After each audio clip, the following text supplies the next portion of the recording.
रणवीर सिंह, ऊर्जा बहुत है पर दिशा शून्य।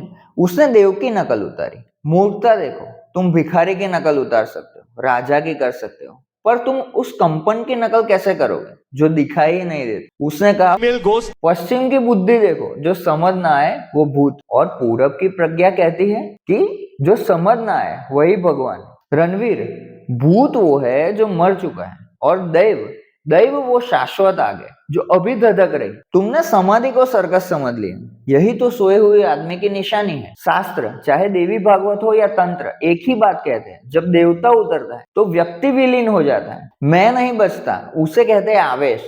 और तुम वहां मंच पर अपना अहंकार नचा रहे थे। तुम ताली चाहते थे और देव चाहता है समर्पण। नकली फूलों में खुशबू नहीं होती और नकली आवेश में सिर्फ अपमान होता है। माफी मांग ली ठीक है, पर असली प्रायश्चित शब्दों से नहीं होगा। थोड़ी देर के लिए नाचना कूदना बंद करो, मौन हो जाओ, भीड़ के सामने नहीं एकांत में उतरो। शायद तब तुम्हें पता चले कि देव बाहर नहीं भीतर गूंज रहा है।